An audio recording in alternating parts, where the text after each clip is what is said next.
ماشاء اللہ لا حول ولا قوة الا باللہ العلی العظیم بسم اللہ الرحمن الرحیم الحمد للہ رب العالمین بارئ الخلائق اجمعین والصلاة والسلام علی رسولہ وحبیبہ حافظ سرہ ومبلغ رسالاتہ سیدنا و مولانا و شفیع ذنوبنا و طبیب قلوبنا ابی القاسم محمد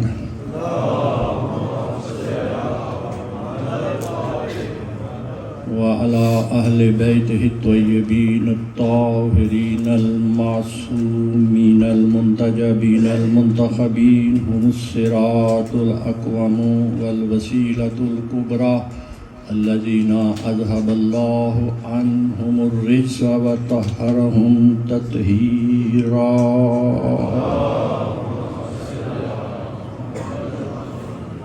اما بعد فقد قال رسول اللہ صلی اللہ علیہ وآلہ وسلم حسین منی وانا من الحسین احب اللہ من احب حسینا.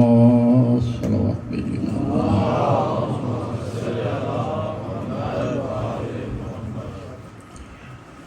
محترم سامعین والی قدر احباب،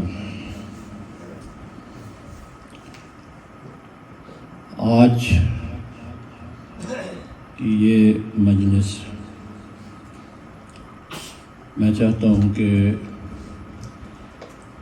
تاریخ کربلا کا ایک خلاصہ آپ کی خدمت میں پیش کروں اور بالخصوص ان نوجوانوں کی خدمت میں گزارش ہے کہ وہ میرے ان مطالب پر توجہ فرمائیں اور خود بھی اور آئندہ نسلوں کے لیے انشاءاللہ یہ مطالب جو ہیں وہ ایک روشنی ثابت ہوں گے. دیکھیں، تاریخ کربلا کے 2 صفحے ہیں. تاریخ کربلا کا ایک صفحہ سیاہ صفحہ ہے. اس سیاہ صفحے پر کیا لکھا ہے؟ تاریخ کربلا کے اس سیاہ صفحے پر مظالم ہی مظالم لکھے ہیں. یہ ظلم کی داستان کا صفحہ ہے. تاریخ کربلا کے اس صفحے پر جناب علی اکبر کو بچی لگنا لکھا ہے. جناب عباس کے بازوں کا قلم ہونا لکھا ہے. جناب زینب و ام کلثوم کی چادروں کا لٹ جانا لکھا ہے. جناب علی اصغر کے گلے کا چھد جانا لکھا ہے. یہ تاریخ کربلا کا سیاہ صفحہ ہے. یہ صفحہ کس نے لکھا ہے؟ یہ صفحہ یزید ابن معاویہ نے لکھا ہے. یہ صفحہ شمر نے لکھا ہے. یہ صفحہ ابن زیاد نے لکھا ہے.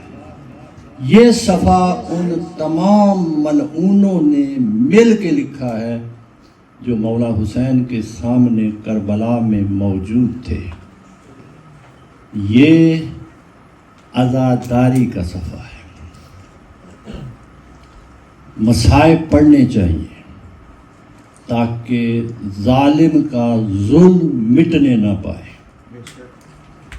اور ہم نسل در نسل تا قیامت ہر آنے والی نسل کو یہ بتلاتے رہیں کہ کربلا میں ظالم کون تھا اور مظلوم کون تھا. یہ مظلوموں کی داستان کا صفحہ ہے. اسی لیے کربلا کے بعد آنے والے ائمہ نے اس عزاداری کے فضائل بیان کیے. کہا من بقا علی الحسین او اب کا او تباہ کا واجبت لہ الجنہ. جو مولا حسین کی مصیبت میں روتا ہے یا رلاتا ہے یا رونے والی شکل بناتا ہے اس پر جنت واجب ہے. معصوم کا فرمان. امام جعفر صادق فرماتے ہیں کہ میرا سلام ہو ان آنکھوں پر جو میرے جد حسین کی مصیبت میں روتی ہیں. میرا سلام ہو ان چیخوں پر، ان آہوں پر جو میرے جد حسین کی مصیبت میں نکلتی. مولا نے عزاداروں کی چیخوں کو آنسوں پر سلام بھیجا ہے. تو یہ عزاداری، یہ مصائب پڑھے جانے چاہیے. لیکن عزیزو، یہ عزاداری ہمارا مقصد نہیں بلکہ مقصد تک پہنچنے کا ایک راستہ ہے.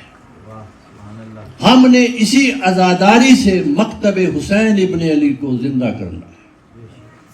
یہی عزاداری ہے جس نے اسلام کا تحفظ کیا ہے.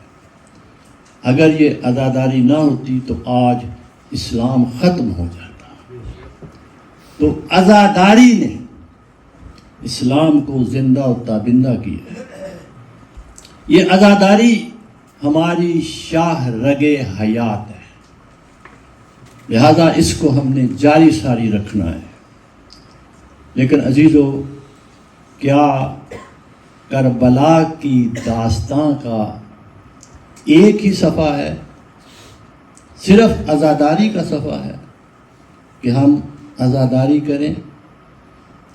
جیسے بعض لوگ کہتے ہیں کہ ہم عزادار ہیں، بس ہم عزادار ہیں اور کچھ نہیں. ہم زیادہ عزادار ہیں یا امام زین العابدین زیادہ عزادار تھے، یا جناب زینب و ام کلثوم زیادہ عزادار تھی؟ عزاداری بھی ہو لیکن پابند شریعت بھی ہو. مولا امام زین العابدین نے عزاداری کی. امام جناب زینب سلام اللہ علیہ نے اپنے بھیا کے لیے عزاداری کی، لیکن نماز شب تک قضا نہیں کی. صرف عزادار ہونا کافی نہیں، عزاداری کے ساتھ اس مقصد کی طرف ہم نے بڑھنا ہے جو اس عزاداری کا مقصد ہے. تو میں آپ سے سوال کرتا ہوں کہ صرف کربلا کا ایک ہی صفحہ ہے، یہی سیاہ صفحہ ہے، عزاداری کا صفحہ ہے؟ نہیں. کربلا کا ایک دوسرا صفحہ ہے، وہ نورانی صفحہ ہے. اس نورانی صفحے پر کیا لکھا ہے؟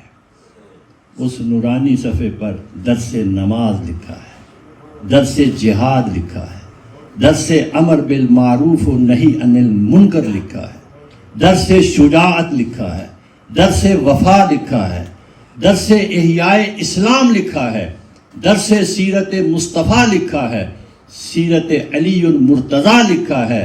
یہ تاریخ کربلا کا نورانی صفحہ ہے، اور اسی صفحے کو لکھنے کے لیے حسین ابن علی نے مدینہ چھوڑا تھا.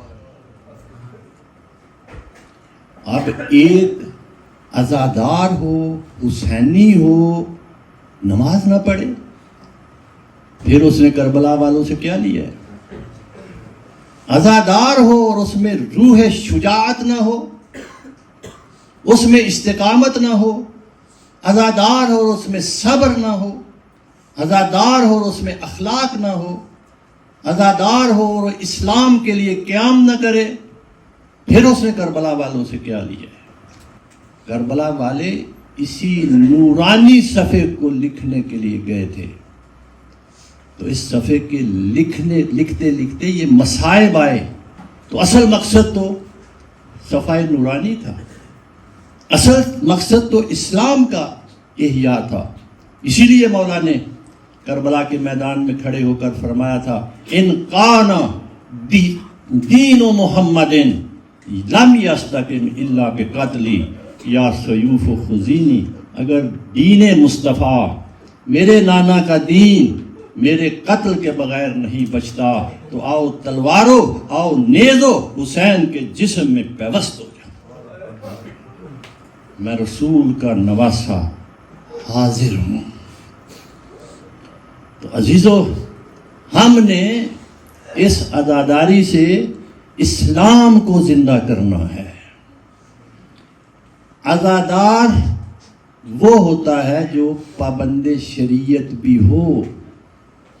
یہ ہم نے عزاداری کا رخ موڑ دیا ہے، صرف ہم ماتم کرتے ہیں، سینہ جنی کرتے ہیں، عزادار ہے، باقی کچھ نہیں کرنا، تو مقصد مولا حسین تو پھر ختم ہو گیا۔ ہم نے مقصد مولا حسین کو اس عزاداری سے زندہ و تابندہ کرنا ہے۔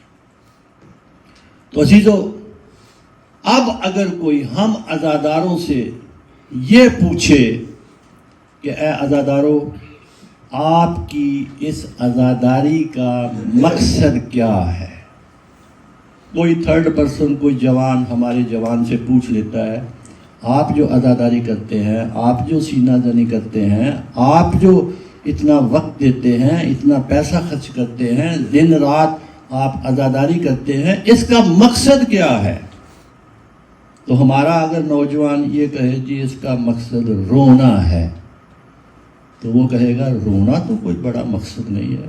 کیا آپ کے مولا حسین ابن علی نے رونے کے لیے قربانی دی تھی کہ ہم روتے رہیں؟ رونا ان ہزارہا مقاصد میں سے ایک مقصد ہے۔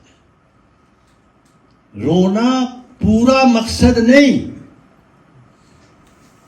رونا بھی ایک مقصد ہے، وہ ہے اس اصل مقصد تک پہنچنے کا یہ راستہ ہے عزاداری۔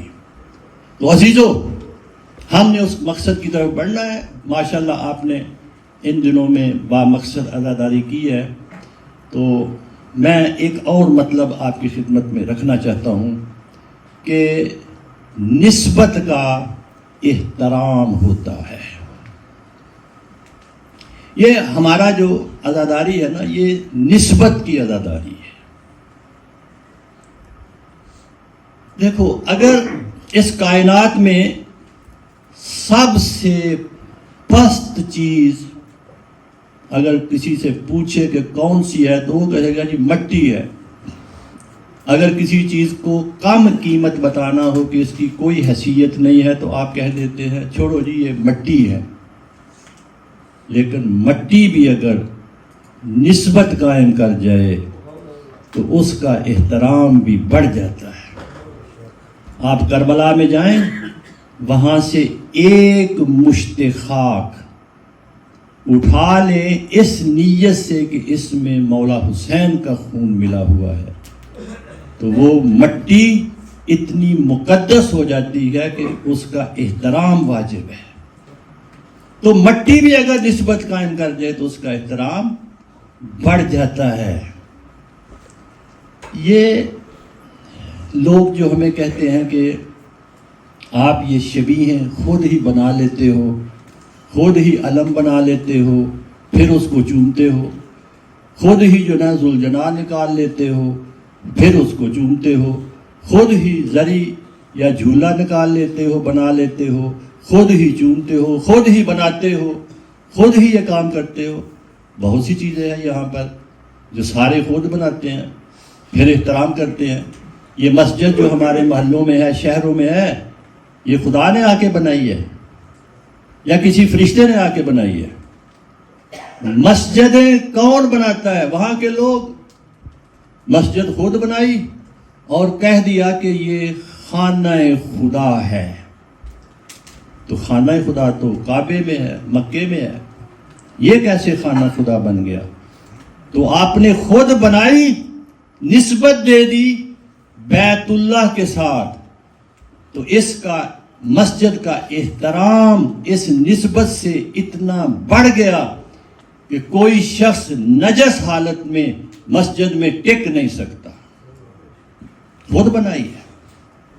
ٹھیک ہے، ہم علم خود بناتے ہیں، تو خود ہی احترام کرتے ہیں. آپ بھی بہت سی چیزیں، بہت سے کپڑے ہیں خود بناتے ہیں. یہ جو قرآن کا غلاف ہم بناتے ہیں یہ ملائکہ آ کے بناتے ہیں ہمارے لیے. گھر والا جس کا قرآن ہے خود بناتا ہے، خود ہی بناتے ہیں. لیکن قاری قرآن جب قرآن پڑھنا چاہتا ہے تو پہلے قرآن کے غلاف کو چونتا ہے. بھائی قرآن کے غلاف کو کیوں چونتے ہو؟ کہتے ہیں جی یہ عام کپڑا نہیں ہے، قرآن کا غلاف ہے. تو جب کپڑا قرآن سے نسبت قائم کر گیا تو اس کا احترام بڑھ گیا. تو ہم بھی تو یہی کہتے ہیں کہ یہ علم جو ہے یہ علم اسلام ہے. یہ وہ علم ہے جس کو رسول اللہ نے اٹھایا. یہ وہ علم ہے جس کو جناب حمزہ نے اٹھایا. یہ وہ علم ہے جس کو جناب جعفر طیار نے اٹھایا. اور یہ وہ علم ہے جس کو مولا امیر المومنین نے اٹھایا.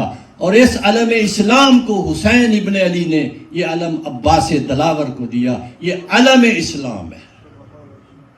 ہم اس علم کا جو احترام کرتے ہیں علم اسلام سمجھ کر احترام کرتے ہیں، چونکہ علم اسلام کے ساتھ اس کی نسبت پیدا ہو گئی ہے. تو اصل میں احترام ہوتا ہے نسبت کا. ذوالجناح کا احترام ہمیں نہیں پتا یہ گھوڑا ہے، لیکن اس کو چومتے ہیں اس لیے کہ وہ گھوڑا تشبیہ پیدا کر گیا ہے مولا حسین کے گھوڑے سے. شبیہ ذوالجناح. تو ذوالجناح کا احترام ہے. اگر خود ذوالجناح اصلی گھوڑا مولا حسین کا آ جائے تو یہ سارے لوگ چومنا شروع کر دیں. تو ہم تشبیہ دیتے ہیں. شبیہ کا وہی احترام ہے جو اصل چیز کا احترام ہے. تو لہذا اس کا بھی احترام ہم اس لیے کرتے ہیں کہ یہ شبیہ ذوالجناح ہے. تو اصل احترام نسبت کا ہے. یعنی ہم مولا حسین ابن علی کا اتنا احترام کرتے ہیں کہ ان کے گھوڑے کی نسبت جس گھوڑے سے ہو جائے اس کا بھی احترام کرتے ہیں. یہ اصل میں مولا حسین ابن علی کا احترام ہے. جو چیزیں اہل بیت سے منسوب ہو گئی ہیں ہم ان کا احترام کرتے ہیں. تو عزیزو، کربلا کی جنگ میں آج عاشور کا دن ہے. مولا حسین ابن علی کو کئی مرتبہ یہ کہا گیا کہ ابھی بھی یزید کی بیعت کر لیں تو بچ سکتے ہیں. مولا نے ان ہزاروں ملعونوں کو خطاب کیا اور ابن زیاد کو مخاطب کیا. کہا الا ان الدعی. یہ آج کا شعار ہے مولا حسین ابن علی کا. میدان کربلا میں کھڑے ہیں آپ، جرأت اور طاقت اور شجاعت دیکھیں. زخمی امام ہے، ملعون سامنے ہیں، کہتے ہیں الا ان الدعی یبن الدعی قد رکض بین اثنتین بین الذلۃ والذلہ ہیہات من الذلہ ہیہات من الذلہ. یہ حرامزادہ، پسرے حرامزادہ مجھ حسین کو دو چیزوں پر مجبور کر رہا ہے. یا میں یزید کی بیعت کر لوں اور ذلیل و خوار ہو جاؤں، یا پھر قتل کے لیے تیار ہو جاؤں. ہیہات من الذلہ، میں حسین کہاں اور ذلت کی زندگی کہاں. میں رسول کا نواسا، قتل ہو سکتا ہوں لیکن ذلیلانہ زندہ نہیں رہ سکتا. یہ مولا نے کربلا کے میدان سے ہم شیعوں کو، ان کے ماننے والوں کو، حسینیوں کو درس دیا ہے کہ اگر زندہ رہنا ہے تو عزت سے زندہ رہو. ذلیلانہ زندگی سے موت بہتر ہے. تو مولا حسین جب سارے عزیز و اقارب قربان کر چکے، اکیلے ہیں امام، اب خیموں میں آتے ہیں، اپنی بہن زینب کے خیمے میں جاتے ہیں، رخصت ہونا چاہتے ہیں. جناب زینب سے جب رخصت ہونے لگے تو ظاہر ہے کہ صبح سے جو بھی گیا تھا وہ واپس نہیں آیا. تو جناب زینب پریشان تھی، مضطرب تھی کہنے لگی بھیا حسین آپ جا رہے ہیں تو شاید اب آپ واپس نہ آئیں، کیونکہ صبح سے جو گیا ہے واپس نہیں آئے۔ تو کیا کیا جناب زینب نے؟ مولا حسین کے قریب آئی اور آپ کے گلے کے بوسے لینا شروع کر دی۔ مولا نے پوچھا بہن زینب میرے گلے کے کیوں بوسے لے رہی ہو؟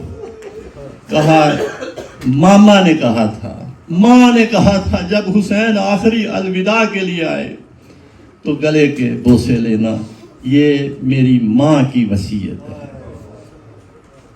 مولا نے کہا کہ پھر مجھے بھی ایک وصیت یاد آ گئی ہے۔ زینب تھوڑے سے ہاتھ آگے بڑھاؤ۔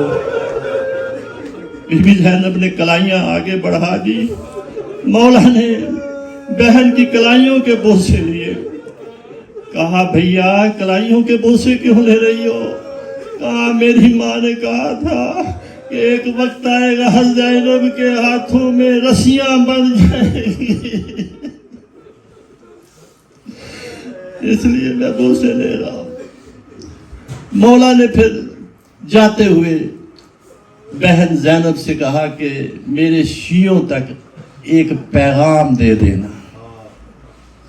پیغام یہ دیا ان شربتم ما عذب فاذکرونی او سمعتم بشہید او غریب فاندبونی لیتکم فی یوم عاشورا جمیعا تنظرونی کیف استسقی لطفلی فابوا ان یرحمونی۔ مولا نے فرمایا میرے شیعوں کو یہ پیغام دے دینا کہ جب کبھی تم ٹھنڈا پانی پیو تو مجھ حسین کی پیاس کو یاد کرو، یا تم کسی مسافر کو، غریب کو، کسی شہید کو دیکھو تو مجھ پر آنسو بہانا۔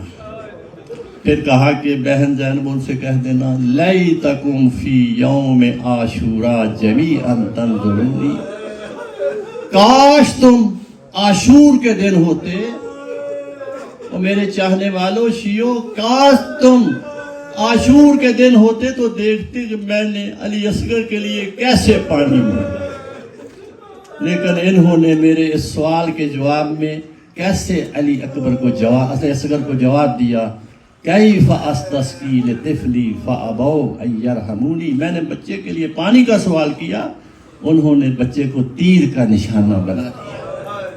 کاش تم ہوتے۔ مولا حسین ابن علی نے اپنے جناب زینب سے وداع کی، باہر آتے ہیں، کیونکہ امام حسین علیہ السلام کا یہ طرز عمل تھا اس جنگ میں کہ انہوں نے ایک ایسی جگہ مخصوص کی تھی جو خیموں سے قریب تھی اور جہاں سے فوج پر بھی حملہ آور ہو سکتے تھے ان ملعونوں پر، اور جب حملہ کر کے واپس آتے تو ایک تکبیر بلند کرتے، اللہ اکبر، بیویاں سمجھ جاتی ابھی حسین زندہ۔ آئے ان ملعونوں کے سامنے، کہا مجھے یہ تو بتاؤ کہ میں نے دین میں کون سی تبدیلی کی ہے؟ کوئی جواب نہیں آیا۔ کہا مجھے یہ تو بتا دو میں نے کسی کا مال لوٹا ہے، میں نے کسی کو قتل کیا ہے، بتاؤ میں نے کیا کیا ہے؟ کوئی جواب نہیں آیا۔ جواب یہ تھا کہ حسین یزید کی بیعت کر لو۔ مولا نے کہا مثلی لا یبایع مثلا، مجھ جیسا اس جیسے کی بیعت نہیں کرتا۔ اب مولا چونکہ تنہا رہ گئے ہیں، اکیلے رہ گئے ہیں، تو جب بندہ اکیلے رہ جائے، اس کے یار و انصار ہوں، اصحاب ہوں، اہل بیت ہوں، اور پھر وہ اکیلا ہو جائے، پھر اس کو وہ سارے اصحاب یاد آتے ہیں۔ جب مولا اپنے گھوڑے پر سوار تھے اور میدان سے گزرتے تھے تو مسلم بن اوس جا کے لاشے کو دیکھتے تھے، حبیب ابن مظاہر کو دیکھتے تھے، ان شہداء کو دیکھتے تھے، اور انہیں کہتے تھے کہ دیکھو آپ کا امام تنہا رہ گیا ہے، اٹھو میری مدد کرو۔ پھر خود ہی جواب دیتے کہ شاید موت کی نیند آپ سو گئے ہیں۔ اور جب کبھی نہر فرات کی طرف بڑھتے تو وہاں جا کر عباس کے لاشے کو دیکھتے، تو کہتے عباس تیرا مولا تنہا رہ گیا۔ عباس اٹھو، اپنے مولا کی جنگ دیکھو۔ اس طریقے سے کبھی نہر فرات کی طرف چلے جاتے، کبھی خیموں کی طرف چلے جاتے۔ کئی مرتبہ مولا خیموں کی طرف آئے ہیں، اور ایک مرتبہ جب آپ کا جسم لہو لہان تھا، تیروں سے زخمی تھے، آتے ہیں مولا امام زین العابدین کے خیمے میں اور دیکھتے ہیں کہ بیٹا بے ہوشی کے عالم میں پڑا ہوا ہے۔ کندھا ہلاتے ہیں، کہا بیٹا سجاد اٹھو، میری طرف دیکھو۔ جب مولا سجاد کو ہوش آئی اور اپنے بابا کی طرف دیکھا تو لہو لہان تھے، جسم تیروں سے زخمی تھا، تلواروں سے زخمی تھا۔ بس جب اپنے بابا کو اس حالت میں دیکھا تو مولا سجاد کہنے لگے بابا جان اینا اینا امی العباس، میرے چچا عباس کہاں گئے؟ اینا اینا اخی الاکبر، میرے بھیا علی اکبر کہاں گئے؟ آپ کی یہ حالت میں دیکھ رہا ہوں۔ مولا نے کہا کہ اے بیٹا سجاد بس سن لے کہ خیموں میں مردوں میں سے یا تو ہے یا میں، کوئی خیموں میں نہیں ہے۔ اسرار امامت کو امام زین العابدین کے سپرد کیا، بہن زینب کو بلایا، کہا بہن زینب خیال رکھنا میرے سجاد کا، بیمار ہے۔ تیمارداری جناب زینب کر رہی تھی مولا سجاد کی۔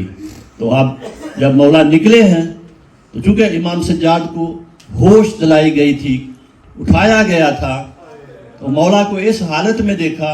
جب مولا باہر نکلے میدان کی طرف آنے لگے تو جناب سجاد نے ایک نیزہ اٹھایا، اس بیماری کی حالت میں نیزہ اٹھایا اور میدان کی طرف بڑھے۔ جناب زینب نے کہا بیٹا سجاد کہاں جا رہے ہو؟ کہا میں بابا کی مدد کے لیے جانا چاہتا ہوں۔ جب امام حسین نے دیکھا سجاد نیزہ اٹھائے ہوئے لڑکھڑاتے ہوئے میدان کی طرف آ رہا ہے تو کہا بہن زینب سجاد کو روک لو، میری نسل کہیں منقطع نہ ہو جائے۔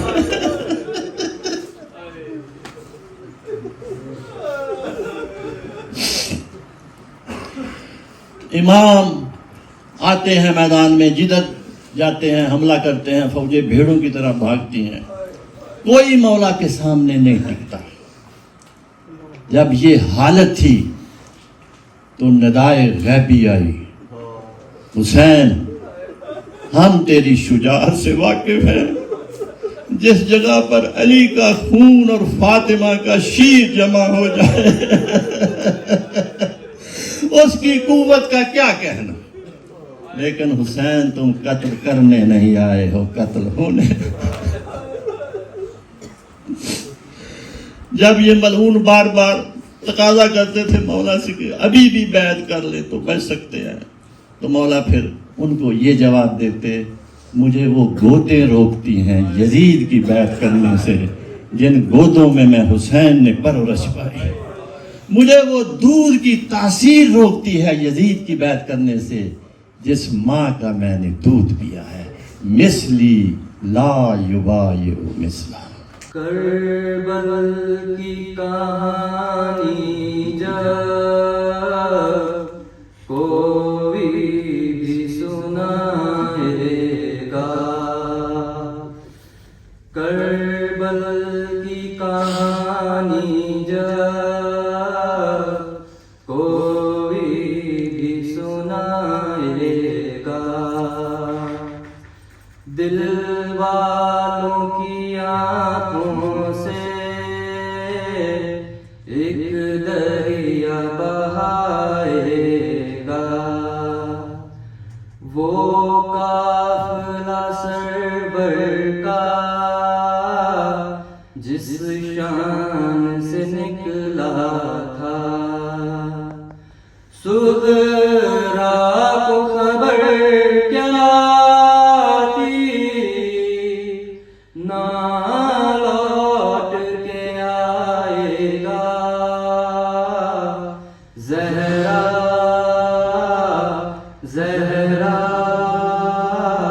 پرساد بکر کا زہرا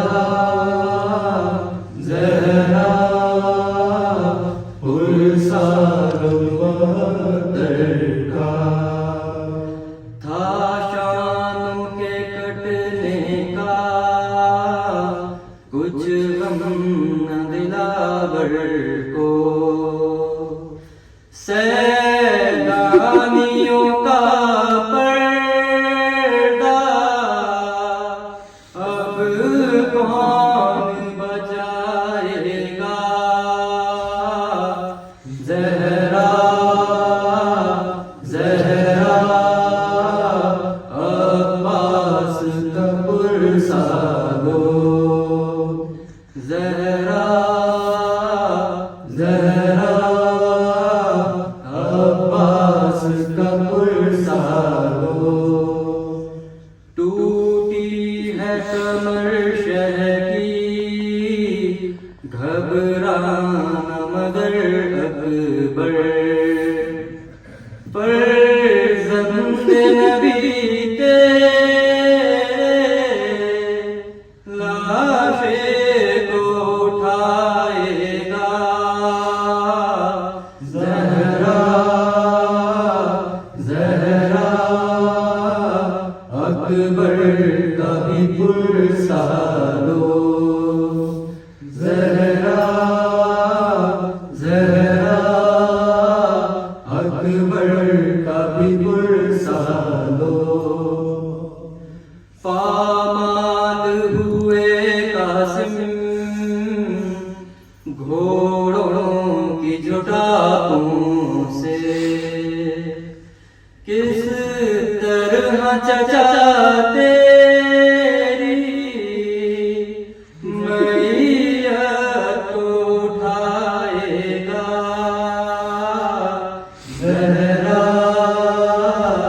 زہرا قاسم کا بھی پرسادو زہرا زہرا قاسم کا بھی پرسادو سوتے نہ تھے تم اصغر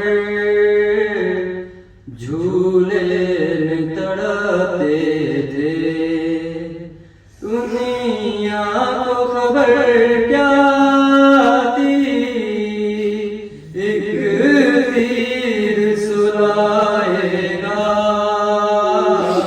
زہرا زہرا اصغر کا بھی پرسادو زہرا زہرا اصغر کا بھی پرسادو اصحاب نے دم توڑا شبیر کے زانوں پر کس زان پر سر اپنا شبیر کٹائے گا زہرا زہرا شبیر کا پرسادو زہرا زہرا شبیر کا پرسادو سرور نے اٹھائے تھے سب ساتھیوں کے لاشے سرور نے اٹھائے تھے سب ساتھیوں کے لاشے شبیر تیرا لاشا اب کون اٹھائے گا زہرا